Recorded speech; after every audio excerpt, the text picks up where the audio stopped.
Hi friends, welcome to our channel. Tamil Thiyagarajan எழுதிய வரமாய் வந்தவள் வந்தவன் ஸ்டோரி தான் கேட்டுட்டு இருக்கோம். இந்த கதைக்கு சப்போர்ட் பண்ணிட்டு இருக்க எல்லாருக்கும் ரொம்ப ரொம்ப நன்றி.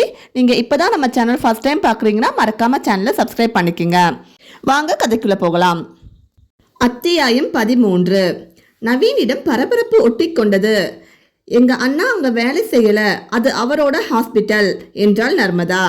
அம்மா தாயே, உன்னோட ஸ்டேட்டஸ் எனக்கு தெரியுமா? நர்மதாவின் முகம் வாடியது. அதை கவனிக்காதவன், நீ ஹாஸ்பிட்டல் பேரை சொல்லு என்றான் அவசரமாக. யமுனா ஹாஸ்பிட்டல் என்றாள். 100 ஃபீட் ரோட்ல இருக்கே, அதுவா? ஆமா. நாம உடனே உங்க அண்ணனிடம் பேச முடியுமா? கல்லூரியில் கைபேசி வைத்திருக்க அனுமதி இல்லை என்பதால் யாரிடமும் மொபைல் இருக்கவில்லை. பள்ளி செல்லும் பிள்ளைகளே ரூல்ஸை மதிக்காது கைபேசி வைத்திருக்கும் நிலையில் மேனேஜ்மெண்ட் மாஸ்டர் டிகிரி படிக்கும் இவர்கள் விதிகளை பின்பற்றுவது சிறந்த விஷயமே. மதிய இடைவேளையில் வெளியே சென்று எதிரில் இருந்த ஸ்டேஷனரி கடையில் பொது தொலைபேசியில் இருந்து நர்மதாவின் அண்ணனுக்கு தொடர்பு கொண்டாள். என்னம்மா இந்நேரத்தில் கால் பண்ணிருக்க, ஏதாவது அவசரமா என்றான் அவளது அண்ணன் சக்திவேல். MBBS MS படித்து தங்கள் தந்தை நிறுவிய மருத்துவமனையிலேயே பொறுப்பேற்றுள்ளான். அண்ணா, நேத்து ஒரு பொண்ணை பத்தி சொல்லிட்டு இருந்தியே, அவங்க யாரு, என்னென்ன டீட்டெயில்ஸ் ஏதாவது தெரிஞ்சதா? இல்லைம்மா, இன்னும் அவங்களுக்கு கான்ஷியஸ் வரல. ஆமாம், இதை கேட்க தான் கால் பண்ணனையா? காலேஜில் இருந்து அவசரமாக ஃபோன் பண்ணி கேட்கவும் சந்தேகத்தோடு கேட்டான். என் ஃப்ரெண்டோட அண்ணி ஃப்ரெண்ட் ஒருத்தவங்க நேற்றுலேருந்து காணலையாம். எங்கே போனாங்க, என்னாச்சுன்னு எதுவும் தெரியல. கிளாஸில் பேசிட்டு இருந்தாங்க, அதுதான் ஒரு டவுட். வந்தால் அவங்கள பார்க்க முடியுமா? ஓகேம்மா, நானும் ஸ்டேஷனில் இன்ஃபார்ம் பண்ணி இருக்கேன், இருந்தும் எதுவும் தெரியல. எதுக்கும் அவங்கள வேணும்னா வந்து பார்க்க சொல்லு என்றான். அன்னிக்கு ஃபோன் பண்ணினா பதற்றப்படுவாங்க என்று எண்ணிய நவீன் நிமலனை அழைத்து விஷயத்தை கூறினான். இன்ஸ்பெக்டருக்கும் விவரத்தை கூறிவிட்டு நிவேதிதாவை அழைத்து கொண்டு யமுனா ஹாஸ்பிட்டல் நோக்கி விரைந்தான் நிமலன். ரிசப்ஷனில் தங்களை அறிமுகம் செய்துவிட்டு காத்திருந்தனர். அதற்குள் காவல்துறையினரும் அங்கு வந்து சேர்ந்தனர். சற்று நேரத்தில் சக்திவேலின் அறைக்கு செல்ல கூறினாள் ரிசப்ஷனிஸ்ட். வரிசையாக 4-5 அறைகள் இருந்தது. ஒவ்வொரு அறையிலும் ஒவ்வொரு ஸ்பெஷலிஸ்ட் டாக்டர்கள் இருக்க வெளியே காத்திருந்தனர் ஏராளமானோர். டாக்டர்களும் மருத்துவமும் முன்னேற முன்னேற நோய்களும் நோயாளிகளும் கூடிக்கொண்டேதான் செல்கின்றனர். அதை கடந்து கடைசியாக இருந்த சக்திவேலின் அறைக்கு சென்றனர். பரஸ்பர அறிமுகத்திற்கு பின், அந்த பெண் எப்படி ஹாஸ்பிட்டலுக்கு வந்தாங்க என்றார் இன்ஸ்பெக்டர். நேற்று ஈவினிங் ஒரு வேலையா மேட்டுப்பாளையம் போயிருந்தேன். வர்ற வழியில காரமடை தாண்டி வந்துட்டு இருக்கும்போ இந்த பொண்ணு ரோட்டு சைடில் வந்துட்டு இருந்தவ திடீர்னு என் கார் அருகே மயங்கி விழுந்துட்டா. அங்கிருந்த கல் தலையில பட்டதுல மயக்கமாகிட்டாங்க. யாரு என்னன்னு பக்கத்துல இருந்தவங்க யாருக்கும் தெரியல. பிரெக்னண்டா வேற இருந்ததால அவசரமா ஹாஸ்பிட்டல்ல கொண்டு வந்து அட்மிட் பண்ணிட்டேன். அவனை மதிப்போடு பார்த்தவர், நல்ல காரியம் பண்ணியிருக்கீங்க என்றார். நான் எதுவும் பெருசா செய்துடல, உயிரை காப்பாத்துறது எங்க கடமை சார். நாங்க அந்த பொண்ணை பார்க்கலாமா? இன்னும் அவங்களுக்கு கான்ஷியஸ் சரியா வரல, ஸோ ICUல தான் வச்சிருக்கோம். சாப்பிடாம வேற இருந்திருப்பாங்கன்னு நினைக்கிறேன் என்றபடி அவர்களை அழைத்து சென்றான். அங்கே இன்னும் மயக்கம் தெரியாத நிலையில் ட்ரிப்ஸ் ஏற்றப்பட்டு தலையில் கெட்டு போட்ட நிலையில் படுத்திருந்தாள் ரஞ்சினி. உடலின் சோர்வும் வலியும் முகத்தில் அப்பட்டமாக தெரிந்தது. களை இழந்த முகமும் வறண்டு போன இதழ்களும் அவளது வேதனையை எடுத்துரைத்தன. அவளை கண்டதும் அழுகை பீரிட்டு கொண்டு வந்தது நிவேதிதாவிற்கு. உனக்கு என்ன ஆச்சு ரஞ்சினி? உன்னை இந்த நிலைமையில பார்த்தா உங்க அம்மா அப்பா எவ்வளவு வருத்தப்படுவாங்க. ஏதாவது பிரச்சனையா இருந்திருந்தா நேரா என்னிடமாவது வந்திருக்கலாமே. ஐயோ, என்னிடம் சொன்னியே, நீ சொன்னதும் நான் ஏதாவது செஞ்சிருக்கணும். நான் தப்பு பண்ணிட்டேன் என்றாள் ஆற்றாமையுடன். அவளது கரங்களை ஆதரவாக பற்றிய நிமலன் அழக்கூடாது என்றான். ப்ளீஸ் இங்க அழாதீங்க, வாங்க வெளியே போய் பேசலாம் என அவர்களை வெளியே அழைத்து வந்தான் சக்திவேல். இவங்க உங்க ஃப்ரெண்ட் ரஞ்சினி தானா? உறுதிப்படுத்தி கொண்டார் இன்ஸ்பெக்டர். ஆமாம், ரஞ்சினி தான் சார். அவ இப்போ எப்படி இருக்கா? ஒன்றும் பிரச்சனை இல்லையே டாக்டர் என்றால் சக்திவேலை நோக்கி. இப்போதைக்கு பயப்பட ஒன்றுமில்லை, எல்லாம் நார்மலாக இருக்கு. டயர்ட்னால மயக்கத்தில் இருக்காங்க. எப்படியும் இன்னும் கொஞ்ச நேரத்தில் நினைவு வந்துடும். அவனது வார்த்தைகளால் சற்றே நிம்மதி பெருமூச்சு விட்டாள் நிவி. ஆமாம், அவங்களுக்கு என்ன பிரச்சனைன்னு தெரிஞ்சுக்கலாமா என்றான் சக்திவேல். நடந்தவற்றை சுருக்கமாக அவனிடம் தெரிவித்தனர். யாரோ என்றிருந்த அந்த பெண்ணை எண்ணி பரிதாபப்பட்டான் சக்தி. ஓகே, நீங்கள் வெயிட் பண்ணுங்க, அவங்களுக்கு கான்ஷியஸ் வந்ததும் இன்ஃபார்ம் பண்ணுறேன் என்று அவர்களை அமர வைத்துவிட்டு சென்றான். ரஞ்சினியின் பெற்றோருக்கு தகவல் கூறிவிட்டு வெளியே காத்திருந்தனர். அந்த பொண்ணு கண்விழித்து என்ன நடந்ததுன்னு சொன்னாதான் நாம் ஃபர்தராக எதுவும் செய்ய முடியும் என்றார் இன்ஸ்பெக்டர். அந்த நிலையிலும் காலையில் ட்ரெயினில் அடிபட்ட பெண்ணை நினைத்து வருந்திய நிவி அதை பற்றி இன்ஸ்பெக்டரிடம் கேட்டாள். அதை ஏன் கேட்குறமா, அதுவும் வரதட்சணை கொடுமை கேஸ் தான். கடைசியில் அவள் புருஷன்காரனை ரயில்வே ட்ராக்ல தள்ளி விட்டு கொலை பண்ணியிருக்கான். கொலைன்னு தெரியாத மாதிரி இருக்க கொஞ்சம் தள்ளி எதேச்சையா நடந்து போகிற மாதிரி போய் சடனாக ட்ரெயின் வர நேரத்தில் உள்ளே தள்ளி விட்டு இருக்கான் அந்த ராஸ்கல். நீ சொன்ன அந்த சிசிடிவி கேமராவில் தான் எல்லாம் தெளிவாக பதிவாகி இருந்தது.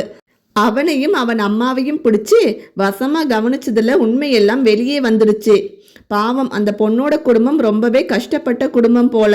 2 அண்ணனுங்க இருக்கானுங்களாம். குடிக்கவே சரியா இருக்குமாம் அவனுங்களுக்கு. இவன் பொண்ணு அழகா இருக்குன்னு ஆசைப்பட்டு கல்யாணம் பண்ணிட்டு பிறகு வரதட்சணை கேட்டு ஒரே பிரச்சனையா தான் இருந்திருக்கு. இப்ப அவன் அம்மா இவளுக்கு குழந்தை இல்லைன்னு காரணம் காட்டி ஏதோ ஒரு பணக்கார பொண்ணை கல்யாணம் பண்ணி வைக்க பிளான் பண்ணியிருக்காங்க. இவன் மறுத்து பேசினதுக்கு அவங்க வீட்டில் இவ்வளவு சொத்து இருக்கு, எனக்கு பிஸ்னஸ் ஆரம்பிக்க உதவி செய்வாங்க, பொண்ணுக்கு நிறைய நகை சீர்சனத்தி எல்லாம் சிறப்பாக பண்ணுவாங்க, உன்னால் முடிஞ்சா ஒரு 10 லட்சம் ரூபாய் உங்கள் வீட்டில் இருந்து வாங்கிட்டு வா, அப்புறம் இந்த கல்யாணத்தை நிறுத்துறேன்னு சொல்லியிருக்காங்க. இந்த பொண்ணும் தைரியமான பொண்ணு தான் போல. வரதட்சணை கேட்குறதே தப்பு, இதில் வரதட்சணைக்காக 2வது கல்யாணம் வேற பண்ண போறீங்களா? நான் இப்பவே போலீஸில் கம்ப்ளைண்ட் கொடுக்க போறேன்னு சொல்லியிருக்கான். அதில் கொஞ்சம் பயந்தவங்க இவக்கிட்ட நல்ல விதமாக நடித்து இப்படி பண்ணியிருக்காங்க. இருவரும் அதிர்ச்சியோடு அவர் சொல்வதை கேட்டுக்கொண்டிருந்தனர். என்ன ஆதாரம் இருந்து என்ன பண்ண? அதுக்குள்ள அவனுக்கு ஜாமீன் கேட்டு அவனோட வக்கீல் வந்துட்டான். பாவம், இந்த பொண்ணை பெற்றவங்களுக்கு தான் வக்கீல் வைக்க கூட வசதி இல்லை போல. எங்க பொண்ணே போயிட்டா, இனி என்ன செஞ்சு என்ன பண்ண? எங்க பொண்ணு எங்களுக்கு திரும்ப கிடைக்கவா போறா அப்படிங்கிறாங்க. பார்க்கவே பாவமா இருக்கு. எனக்கும் 2 பொண்ணுங்க இருக்காங்க. இந்த மாதிரி பாவிங்களை பார்க்கும்போ என்கவுண்டர்ல போடணும்னு தோணுது. ஆனா என்ன பண்ண, அதுக்கு சட்டத்துல இடம் இல்லையே. நாங்க அரெஸ்ட் பண்ணி கேஸ் ஃபைல் பண்ணதான் முடியும் என்றார் கோபமும் வேதனையும் கலந்து. நிவேதிதாவிற்கும் நிமலனுக்கும் அவர் சொல்லியவற்றை கேட்டு ஆத்திரமாக வந்தது. பெண்ணை பார்த்து பார்த்து வளர்த்தி ஆளாக்கி திருமணம் செய்து கொடுத்தா இப்படி அநியாயமா அவ உயிரையே எடுத்துட்டாங்களே. திருமணமாகி ஒரு பொண்ணு தன்னோட உறவுகள் அனைத்தையும் விட்டுவிட்டு கணவனை நம்பி இனி இவனோடு தான் நம் வாழ்க்கை, இதுதான் நம் குடும்பம் என்ற உணர்வோடு தானே புகுந்தகம் வருகிறாள். அவளை பாதுகாக்க வேண்டியவர்களே இப்படி செய்கிறார்களே என மனம் வெதும்பினாள் நிவி. ஏன் சார், அதுக்குன்னு அவங்களுக்கு தண்டனை வாங்கி கொடுக்க வேண்டாமா? அவங்க பொண்ணு போயிட்டாங்கிறதால இந்த பாவியை சும்மா விட்டா என்ன ஆகுறது? ஒரு உயிர் அவனுக்கு அவ்வளவு இழப்பமாக போய்விட்டதா? அவனை நம்பி வந்த அவனோட மனைவி அப்படிங்கிற நினைப்பு இல்லைனாலும் ஒரு பெண் என்றாவது நினைத்தானா அவன்? அவனையெல்லாம் சும்மா விடவே கூடாது என்றான் நிமலன் கோபத்தோடு. நானும் அதை தான் சொன்னேன். இவனை மாதிரி ஆளுங்களுக்கு தண்டனை கிடைக்கிறதால உங்க பொண்ணு திரும்பி வராவிட்டாலும் எங்கேயாவது ஒருத்தனுக்கு இந்த மாதிரி தப்பை செய்ய பயம் இருக்குமில்ல. இதனால ஏதோ ஒரு பொண்ணோட வாழ்க்கை பாதுகாக்கப்படலாம்னு சொன்ன பிறகு கம்ப்ளைண்ட் கொடுத்துருக்காங்க. பார்ப்போம் என்ன நடக்குதுன்னு. நிவி எதுவும் பேசாது அமைதியாக தரையை வெறித்தாள். ஏதாவது செய் நிவி என்ற குரல் அவள் மனதின் ஆழத்தில் தொடர்ந்து ஒலித்தது. அவள் அமைதி அவளுக்குள் ஒரு சூறாவளியை உண்டாக்கி கொண்டிருந்தது. ரஞ்சினியின் பெற்றோரும் அண்ணன் அண்ணி தங்கைகள் என அனைவரும் வந்து சேர்ந்தனர். அழுது கொண்டே வந்த அவளது தாயை ஆதரவாக கட்டிக்கொண்டாள் நிவி. நீங்க பதற்றப்படாதீங்க, இப்ப அவங்க நல்லா இருக்கிறதா தான் டாக்டர் சொல்லி இருக்காங்க என்று சமாதானம் கூறினர். யார் என்ன கூறினாலும் அவளை பார்க்கும் வரை மனம் ஆறாது என்னும் விதத்தில் காத்திருந்தனர். சற்று நேரத்தில் அங்கு வந்த நர்ஸ் அவங்களுக்கு கான்ஷியஸ் வந்துடுச்சு, இன்னும் கொஞ்ச நேரத்தில் வார்டுக்கு மாத்திடுவோம், அப்புறம் வந்து பாருங்க என்று ரூம் நம்பர் மற்றும் இதர விவரங்களை கூறி சென்றாள். ஒவ்வொருவரும் ரஞ்சினி கூறப்போகும் விஷயங்களை அறிய ஒவ்வொரு மனநிலையில் காத்திருந்தனர். அத்தியாயம் 14. ரஞ்சினி அறைக்கு மாற்றப்பட்டதும் அவளை காணச் சென்றனர். முதலில் ரஞ்சினி வீட்டினரை சென்று பார்த்து வரும்படி கூறிவிட்டு மற்றவர்கள் காத்திருந்தனர். சற்று நேரத்தில் அவர்கள் வந்ததும் மற்றவர்கள் உள்ளே சென்றனர். சக்திவேலும் அங்கிருந்தான். நிவியை கண்ட ரஞ்சனி முகத்தில் ஒரு நிம்மதி பரவியது. காக்கி சீருடையை கண்டவள் சற்றே மிரண்டாலும் அவர்கள் வந்திருப்பது நன்மைக்கே என்றெண்ணினாள்.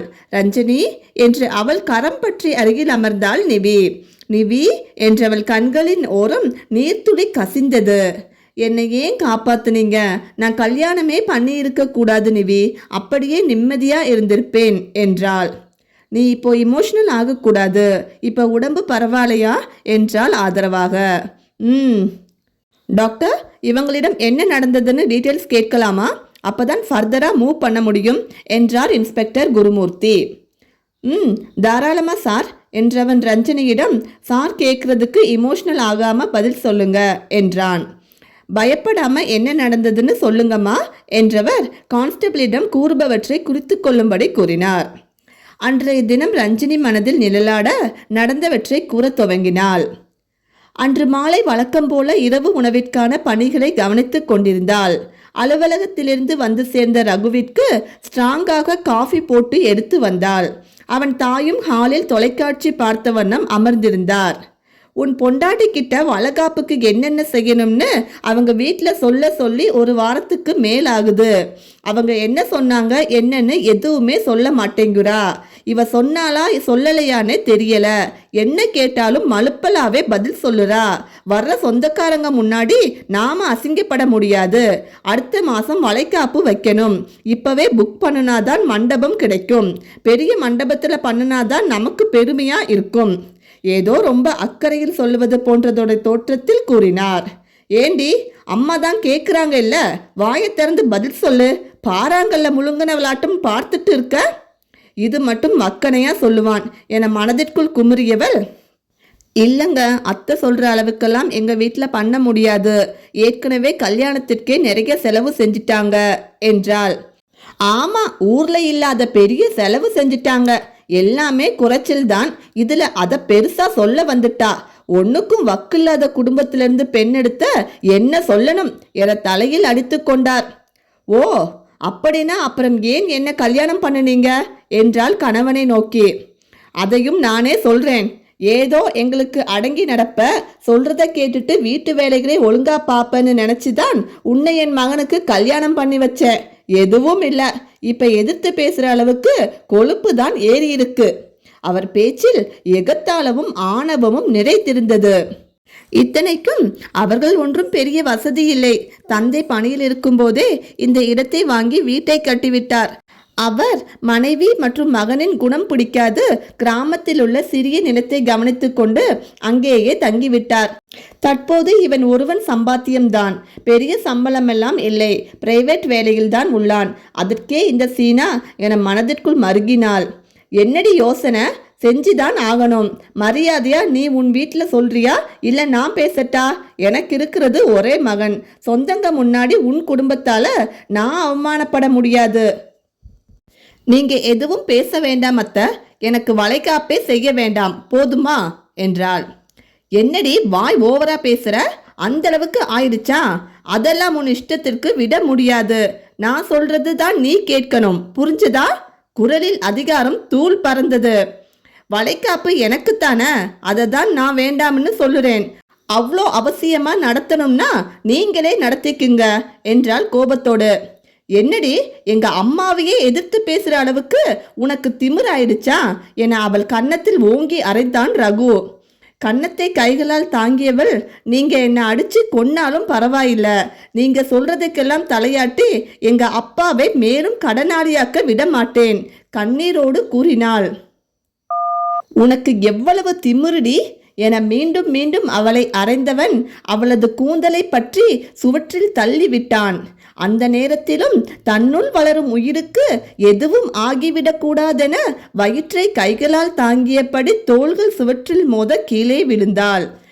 உங்க குழந்தையை என் வயிற்றுல சுமந்துட்டு இருக்கேன். அந்த பாசம் இல்லாட்டிலும் கொஞ்சம் மனசாட்சியாவது இருக்கா என்றால் சுவற்றோடு சாய்ந்தபடி. என்ன சென்டிமெண்டா பேசி கவுக்க பாக்குறியா? கொன்னு புதைச்சிடுவேன் பாத்துக்க.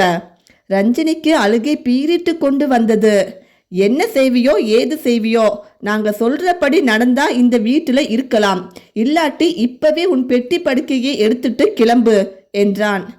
இவங்க கிட்ட தினம் அவமானப்பட்டு வாழ்வதை விட வீட்டை விட்டு போவதே மேலெனப்பட்டது ரஞ்சினிக்கு.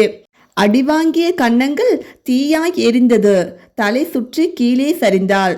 நாளைக்கே இவளை கொண்டு போய் இவங்க வீட்டில் விட்டுட்டு 3 லட்சம் பணம் கொடுத்துட்டு அதுக்கப்புறம் இங்க வந்து விட சொல்லு. மற்ற ஏற்பாடுகளை வேணும்னா நாம பண்ணிக்கலாம், முடியாதுன்னா அங்கேயே இருந்து தொலையட்டும். ஒரு பைசாவுக்கு பெறாதவளை வச்சு நாம என்ன பண்ண என்றாள் மகனிடம். அந்த பெண் இந்த வீட்டிற்கு வாழ வந்தவள். அவளை அனுப்பினால் தன் மகனின் வாழ்வு பாதிக்கப்படும் என்ற எண்ணம் சிறிதும் இல்லை அவளிடம். சரிம்மா, மிகவும் நல்லவனாக கூறினான். நீ கவலைப்படாதடா கண்ணு, போனா போய் தொலையட்டும். உனக்கு வேறு நல்ல பொண்ணா பார்த்து அம்மா கல்யாணம் பண்ணி வைக்கிறேன் என்றாள். எதுக்கு, அவளையும் துரத்தி விடவா? இது என் மைண்ட் வாய்ஸ். ஏதோ குழந்தையிடம் இந்த மிட்டாயை தூக்கி போட்டுரு, அம்மா உனக்கு வேறு நல்ல மிட்டாய் வாங்கி தருகிறேன் என்பதை போல. தலை சுற்றி விழுந்தவளை யாரும் கண்டு கொள்ளவே இல்லை. நள்ளிரவே மயக்கம் தெளிந்து எழுந்தாள் ரஞ்சனி. வயிறு பயங்கரமாக பசித்தது. உயிருக்கு உணவு வேண்டுமே, ஆனால் இந்த வீட்டில் இனிமேல் உண்ணக்கூடாதென எண்ணியவள் முகத்தை கழுவிக்கொண்டு போய் படுத்தாள். மறுநாள் வழக்கம் போல எழுந்து வேலைகளை முடித்தவள் உண்ணவே இல்லை. அவளை சாப்பிட்டாயா என கேட்கவும் அம்மாவிற்கும் பிள்ளைக்கும் மனமில்லை. கணவன் அலுவலகம் சென்ற பின் மாமியாரும் கிளம்பி எங்கோ சென்றாள். இதற்கு மேலும் இங்கிருக்க கூடாது, இவர்கள் கொண்டு விட்டு தன் பெற்றோரை அவமானப்படுத்தி பேசுவதை விட நாமாகவே சென்று விடலாம் என்றெண்ணியவள் கணவனுக்கென கடிதம் ஒன்றை எழுத நினைத்து எனக்கு இங்க இருக்கவே பிடிக்கல என துவங்கினாள். பேருக்கு கூட சிறிதும் தன்மேல் அன்பில்லாதவனுக்கு கடிதம் ஒரு கேடா என எண்ணி அதை அப்படியே விட்டுவிட்டு வீட்டை விட்டு கிளம்பினாள். பஸ்ஸுக்கு தேவையான பணத்தை மட்டும் எடுத்துக்கொண்டாள். தனது போனை கூட எடுக்க மனமில்லை. நிச்சயதார்த்தத்தோடு அவள் கணவன் வாங்கி கொடுத்தது அவன் வாங்கி கொடுத்த ஒரே கிஃப்ட். மேட்டுப்பாளையம் செல்லும் பஸ்ஸில் ஏறி அமர்ந்தவள் நெஞ்சத்தில் போக போக பலவித யோசனைகள். தங்கைக்கு வரன் பார்த்து கொண்டிருக்கிறார்கள். நான் அங்கே செல்வதால் அவள் வாழ்வு பாதிக்கப்படுமோ? நம்மால் அண்ணன் அன்னைக்கு இடையே பிரச்சனை வருமோ? இவர்கள் பேசி 3 லட்சம் ரூபாயை எப்படியாவது வாங்கிக் கொள்வார்களோ? வயிறு வேறு லேசாக வலிப்பதை போல உணர்ந்தாள். இந்த குழந்தை பிறந்தால் அதன் நிலை என்ன என பல விதத்தில் நினைத்தவளின் சோர்வடைந்த புத்தி வேறு விதமான தவறான பாதையை கண்முன்னே காட்டியது. நான் உயிரோடு இருந்தால்தானே இந்த பிரச்சனை எல்லாம் என எண்ணியவள் காரமடைக்கு அருகிலேயே பஸ்ஸை விட்டு இறங்கினாள். என் வயிற்றில் வந்ததால் நீ இந்த உலகத்தை பார்க்காமலேயே இந்த உலகத்தை விட்டு போக போகிறாய். கவலைப்படாத, அம்மாவும் உன்னோடே வந்து விடுவேன் என்று தன் குழந்தையிடம் மானசீகமாக பேசியவள் ரயில்வே டிராக்கை நோக்கி வேகமாக நடக்க துவங்கினாள். உடலின் சோர்வும் பசியும் சேர்ந்து போகும் வழியிலேயே அவளை மயங்கி சரிய வைத்தது. கண்ணீரோடு அனைத்தையும் கூறி முடித்தாள். சக்திவேல் உட்பட அனைவருக்கும் அவள் குடும்பத்தினர் மீது ஆத்திரமாக வந்தது. அவள் கணவனை தூக்கி போட்டு மிதிக்க வேண்டும் போல ஆத்திரம் வந்தது நிவிக்கு. நீ ஸ்ட்ராங்கா இருமா, மற்றதையெல்லாம் நான் பார்த்துக்கிறேன். இவனை மாதிரி ஆளுங்களையெல்லாம் சும்மா விடக்கூடாது. உன் புருஷனை மிதிக்கிற மிதில அவன் திமிரு அடங்கும் என நிவியின் எண்ணத்தை வழிமொழிந்தார் இன்ஸ்பெக்டர். சே, இவனை மாதிரி ஆம்பளைங்களை பார்க்கும்போ ஆனா பிறந்ததை நினைச்சு எனக்கே வேதனையா இருக்கு நிமலன் வெறுப்போடு கூறினான். ஆமா, பொண்ணுங்க எல்லாம் கடும் ஒழுங்கு, பேச வந்துட்டான் என முணுமுணுத்தான் சக்தி. இவர் ஏன் சம்பந்தமே இல்லாம காண்டாகிறாரு என நிவிக்கு மட்டும் கேட்கும் வண்ணம் அவள் காதில் கூறினான் நிமலன். உதடுகளை பிதுக்கினாள் நிவி. கான்ஸ்டபிள் அனைத்தையும் எழுத்துப்பூர்வமாக எழுதி ரஞ்சனியிடமும் அவள் பெற்றோரிடமும் கையெழுத்து பெற்றுக்கொண்டு கிளம்பினர். சக்திவேலும் இனி பிரச்சனை இல்லை, நல்ல சத்தான உணவு கொடுங்க, ரொம்ப வீக்கா இருக்காங்க, கைனகாலஜிஸ்ட் வருவாங்க, மற்ற விவரங்களை எல்லாம் அவங்க கிட்ட கேட்டுக்குங்க என்று கூறிவிட்டு கிளம்பினான். ரஞ்சனியின் குழந்தைத்தனமான முகமும் அதில் நிறைந்திருந்த சோகமும் அவன் மனதில் அப்படியே பதிந்து விட்டிருந்தது. அவளை நினைக்கையில் பாவமாக இருந்தது. சிறிது நேரம் ரஞ்சனிக்கு ஆதரவாக அவள் வீட்டினருடன் கூடவே இருந்தனர் நிவியும் நிமலனும். மாலை நாளைக்கு வந்து பார்க்கிறேன் என தைரியம் கூறி கிளம்பினார்கள். வீட்டிற்கு வந்தவர்கள் வள்ளியம்மையிடம் அனைத்தையும் கூறிவிட்டு அவர் தலைப்பாரத்திற்கு இதமாக போட்டு தந்த சுக்குமல்லி காஃபியை பருகி தங்கள் அறைக்கு சென்றனர். கட்டிலில் அமர்ந்தவள் அருகில் சென்றமர்ந்தான் நிமலன். என்னம்மா, ரொம்ப கவலைப்படாதடா, ரஞ்சினி தான் நல்லா இருக்காங்களே என்றான் அவளை ஆதரவாக தன்னோடு சாய்த்து கொண்டு. அவன் மார்பில் சாய்ந்தவள், எல்லாத்தையும் பார்க்கும்போது ரொம்ப கஷ்டமா இருக்கு Nimal. I love you Nimal, thank you for being my better half என்றாள். கொஞ்ச நேரம் படுத்து தூங்குமா, எதையும் யோசிக்காத என்றான் அவள் தலை கோதி.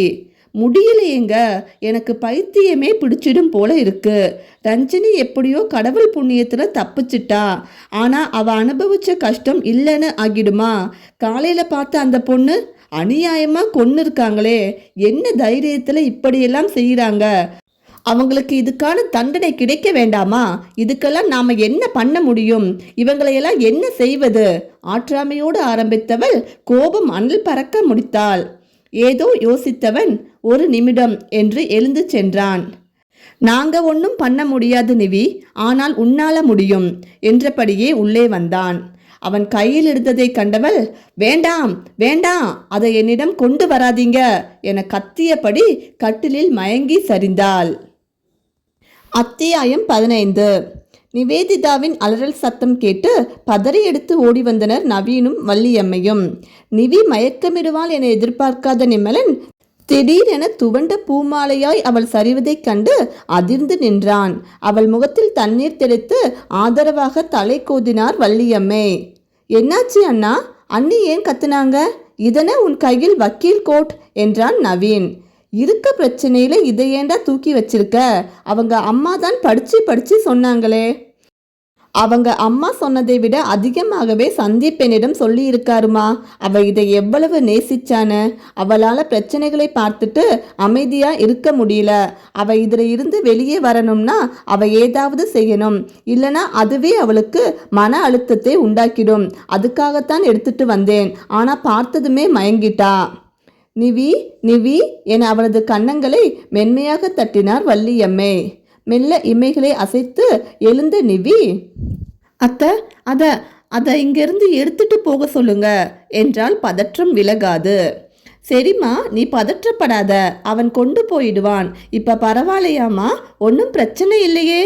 இல்ல அத்தை, இவர்களிடம் எல்லாவற்றையும் கூறிவிட்டார்களா என மனதிற்குள் யோசித்தாள். மனசை போட்டு குழப்பிக்க கூடாதுமா. மனம் நல்லா இருந்தாதான் உடம்பும் ஆரோக்கியமா இருக்கும். அதனால தான் மனம் போல வாழ்க்கைன்னு சொல்லி இருக்காங்க. நாங்க எல்லாரும் உனக்கு இருக்கோம், எதுவா இருந்தாலும் நீ ஃபீல் பண்ணக்கூடாது என்றார். என்னடா நடக்குது இங்க? கேட்டு தெரிஞ்சுக்கிற மாதிரி சிச்சுவேஷனும் இல்லை என ஒன்றும் புரியாது குழம்பிக் கொண்டிருந்தான் நவீன். அம்மா, நான் அவளை பார்த்துக்கிறேன்மா, நீங்க நவீனை கூட்டிட்டு கீழே போங்க, கொஞ்ச நேரத்துல வாரோம் என்றான் நிமலன். மகன் எதையும் ஒரு முறைக்கு பலமுறை யோசித்தே முடிவெடுப்பான் என்பதை அறிந்தவர், சரி தம்பி, கவனம் என்று கூறிவிட்டு கீழே சென்றார். இங்கே என்னதான் நடக்குது என கேட்ட நவீனையும் தன்னோடு இழுத்து சென்றார். சாரி நிவி, நான் உன்னை கஷ்டப்படுத்த எதுவும் செய்யல.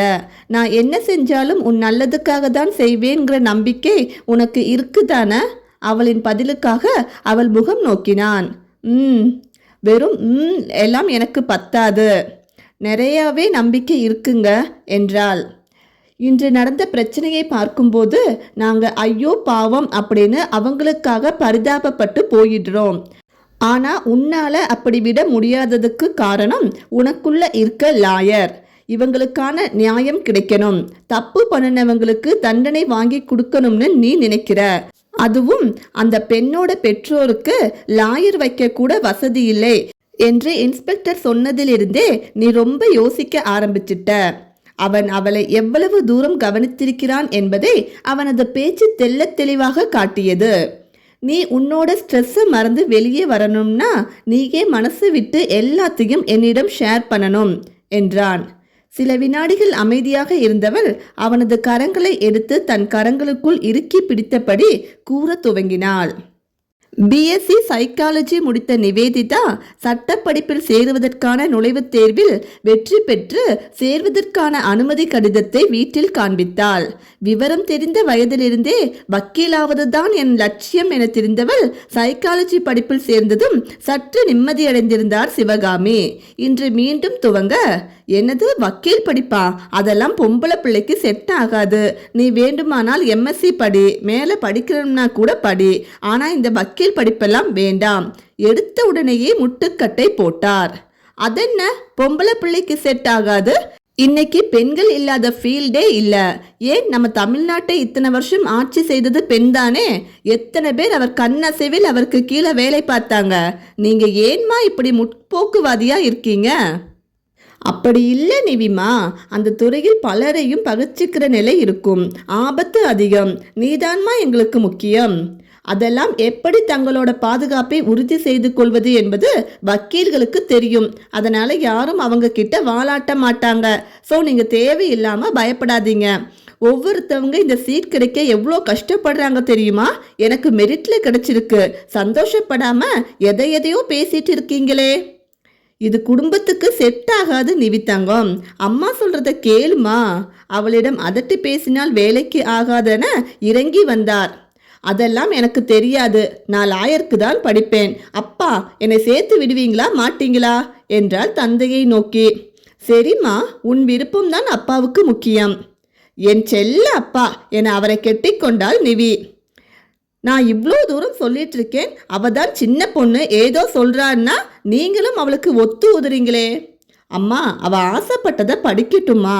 பெண்களுக்கு இப்பதான் கொஞ்சம் உரிமைகள் கிடைச்சி முன்னேறிட்டு வருகிறாங்க. இப்பவும் குடும்பம் பெண்கள் அப்படின்னு சொல்லி தடை சொல்றது நல்லாவா இருக்கு என்றான் சந்தீப். எல்லாரும் அவ பக்கம் சேர்ந்துடுவீங்களே. இதுக்கு மேல நான் சொல்லி கேட்கவா போறீங்க? சரி, என்னமோ பண்ணுங்க என்று விலகி கொண்டார். கோவை அரசு சட்டக்கல்லூரி அவளது கனவு கோட்டை. எழில் கொஞ்சம் மேற்கு தொடர்ச்சி மலை அடிவாரத்தில் மருதமலை செல்லும் வழியில் ரம்மியமான இயற்கை அழகு சூழ்ந்த வண்ணம் அமைந்திருந்தது. அங்கு கால் பதித்தவுடனே தன் கனவு நினைவாகி சாதித்து விட்டதாக பூரித்தாள் நிவேதிதா. வான்முகிலே தன் கைகளுக்குள் வந்துவிட்டதை போன்றதொரு மகிழ்ச்சி. என்றும் அவள் வகுப்பில் அவள்தான் முதலிடம். அந்த அளவிற்கு அவள் சட்டப்படிப்பை நேசித்தாள். இல்லை சுவாசித்தாள். அதை படிப்பது அவள் உணர்வோடும் கலந்திருந்தது.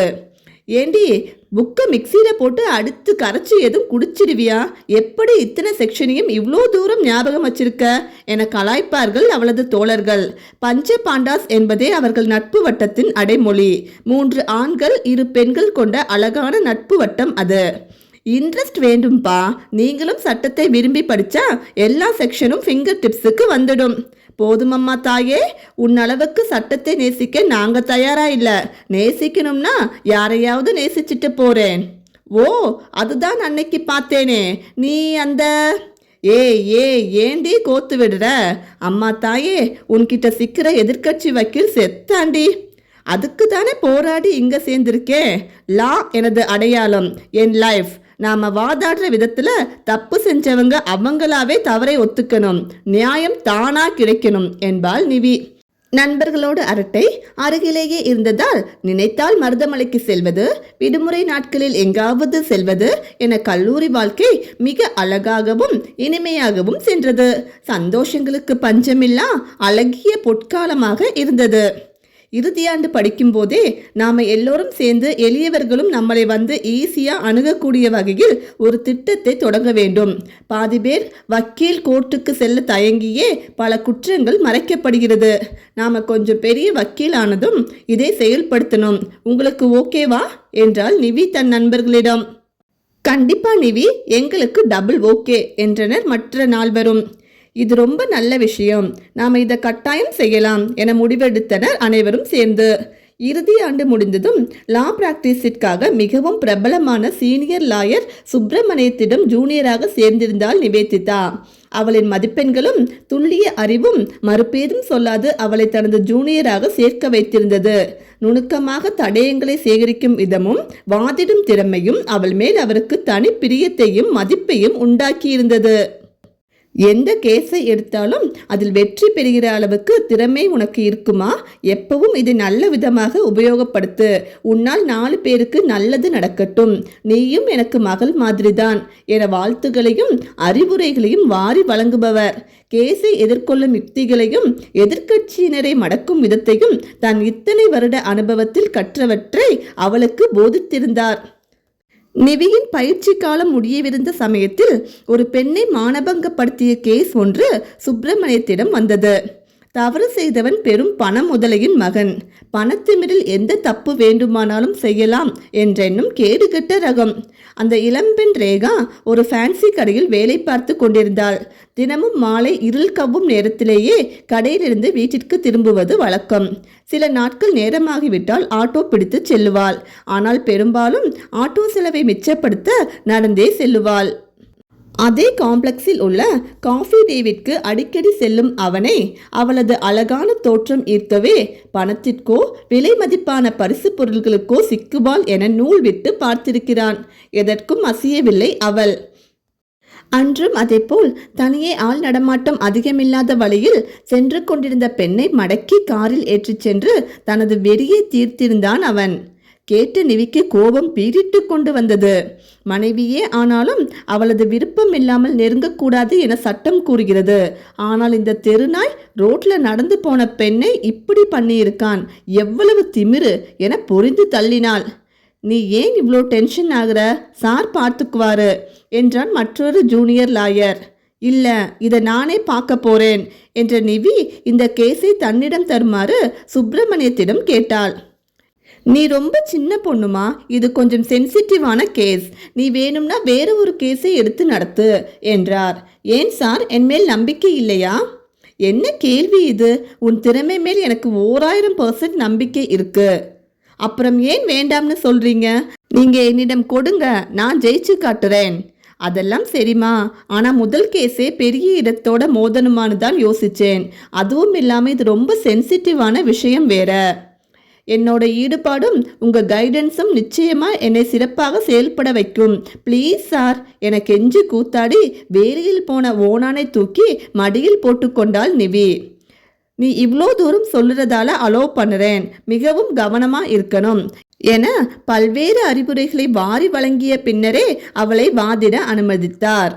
இது தன் வாழ்வையே மாற்றிவிடும் என்று அறியாமல் தான் கேஸை நடத்தப் போவதை எண்ணி மிகவும் உற்சாகமாக இருந்தால் நிவேதிதா.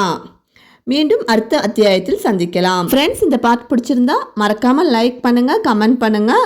அப்படியே மறக்காமல் நம்ம சேனலையும் சப்ஸ்கிரைப் பண்ணிட்டு தொடர்ந்து பாருங்க. இந்த ஸ்டோரியோட பிளேலிஸ்ட் லிங்க் ஃபர்ஸ்ட் கமெண்ட்ல கொடுத்துருக்கேன். ஸோ புதுசாக கேட்குறவங்க நீங்கள் எந்த இடையூறும் இல்லாமல் பிளேலிஸ்ட்டில் ஃபர்ஸ்ட்லேருந்து கண்டினியூஸாக கேட்கலாம். தேங்க்யூ.